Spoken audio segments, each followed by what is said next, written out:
Camat Tanjung Karang Barat, Bandar Lampung, Nur Cahyo rupanya takut dengan jarum suntik.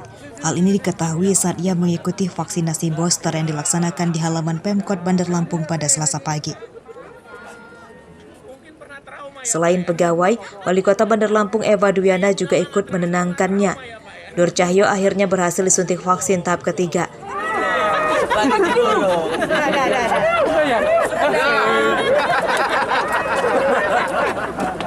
Tahap pertama vaksinasi booster diikuti oleh Kepala Organisasi Perangkat Daerah atau OPD, Camat, dan Lurah.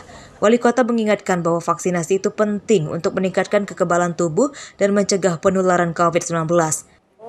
Insya Allah semua pegawai-pegawai yang ada di Kota Bandar Lampung secara bertahap, insya Allah kita akan lakukan vaksinasi dan juga untuk masyarakat. Insya Allah semua akan kita lakukan dan Bunda Eva ingin kepada seluruh masyarakat kalau kita melakukan vaksin ini aman, ini ikhtiar kita yang terakhir, sekali lagi ikhtiar kita yang terakhir supaya kita semua sehat. Kalau imun kita aman insya Allah, tapi tetap pakai protokol kesehatan.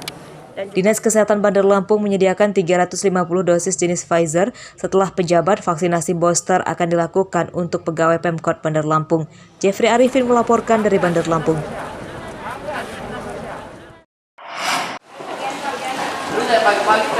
Cuaca ekstrim melanda Laut Lampung sejak 2 pekan lalu.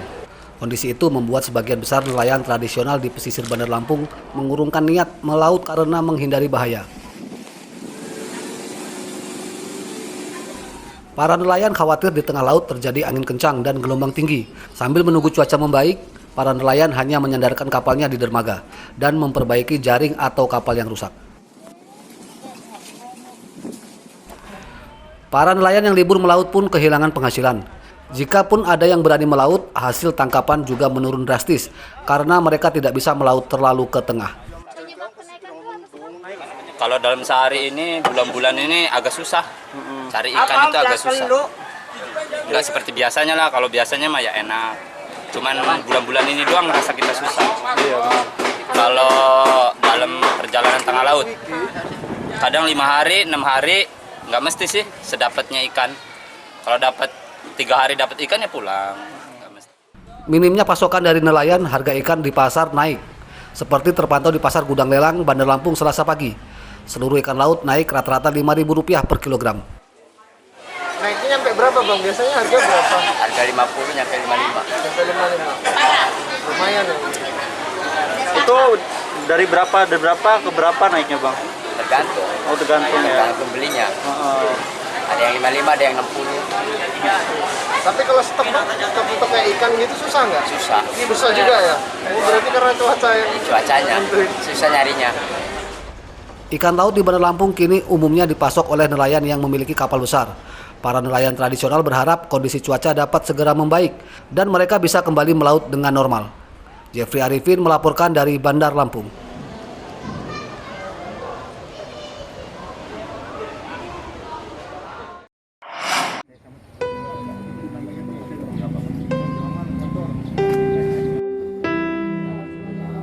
Kondisi memprihatinkan dialami oleh Nasruddin, pria berusia 55 tahun, warga Desa Datar Lebuai, Kecamatan Air Nandingan, Tanggamus. Pria yang mengalami luka bakar di sekujur tubuhnya ini dirawat seadanya di rumah. Ia tidak dirawat di rumah sakit karena keterbatasan biaya. Nasruddin merupakan korban kebakaran kamar kontrakan di Tangerang beberapa waktu lalu. Ia merantau sebagai buruh serabutan. Kamar yang disewanya terbakar diduga akibat korsleting listrik.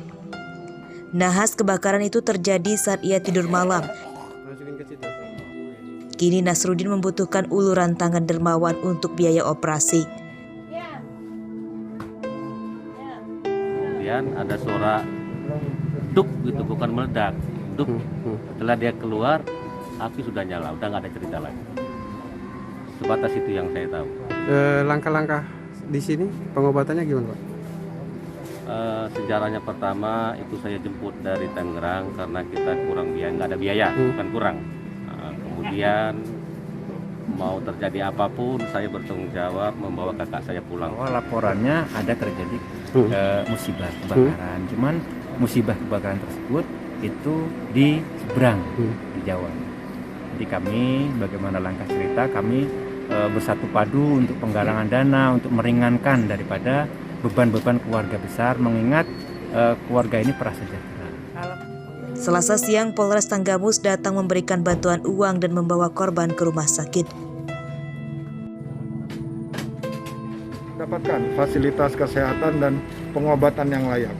Daripada dirawat di rumah mungkin, ini juga kami berterima kasih kepada aparat PEKON juga sudah aktif untuk membantu warganya. Kita antarkan ke rumah sakit agar solusi daripada pengobatan korban bisa lebih cepat dan pemulihannya bisa lebih segera. Nasrudin merupakan tulang punggung keluarga.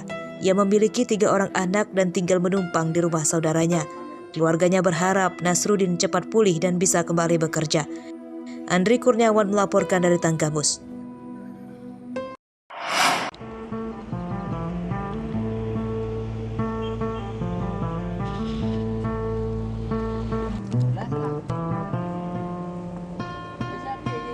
Tradisi peternakan kerbau dengan sistem digembalakan secara liar di Tulang Bawang sudah berlangsung sejak zaman dahulu dan masih terus dibudayakan hingga kini. Beberapa peternak yang masih bertahan dengan sistem seperti itu adalah Herianto dan Fendi Sukarmi, warga Desa Kibang, Kecamatan Menggala, Tulang Bawang. Setiap hari keduanya menggembala kerbau di sebuah padang savana dengan luas puluhan hektar. Jika musim kemarau, penggembalaan akan lebih mudah. Namun jika musim hujan, mereka harus menggembala menggunakan perahu sampan.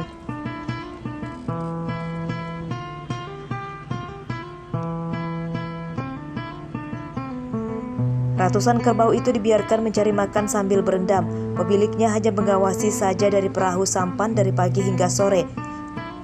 Saat senja mulai datang, mereka menggiring kerbau masuk ke kandang.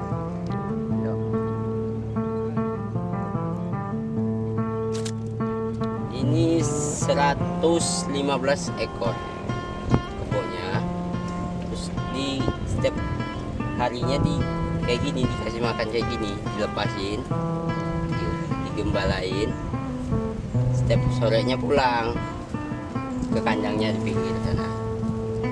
Malam dikandangin, paginya dikeluarin kayak gitu lagi. Saat ini musim penghujan, kesulitan nggak sih dengan kondisi banjir? Enggak juga. Menurut mereka, kerbau menjadi binatang populer di wilayah Tulang Bawang karena suku asli Lampung masih menggunakan kerbau untuk pesta adat. Memang udah biasa di sini, udah dari zaman nenek moyang dulu memang seperti inilah cara meliharanya. Manfaat kerbau sendiri seperti apa sih, Om? Ya manfaatnya ya yang jelas ya untuk pribadi dan juga ya kalau dia ada lebihnya bisa dijual gitu. Ada nggak tradisi mungkin pesta yang menggunakan daging kerbau? Ya mayoritas seperti itu. Kalau orang asli orang Menggala ya seperti itu. Mayoritasnya seperti itu. Apalagi kalau udah acara adat gitu kan, kepungan segala macam itu melalui kebo ya. Tradisi beternak seperti ini juga lebih menguntungkan karena pemiliknya tak perlu memberi pakan. Peternakan kerbau dengan sistem seperti ini masih mereka pertahankan sebagai upaya menjaga tradisi leluhur. Mustaqim melaporkan dari Tulang Bawang.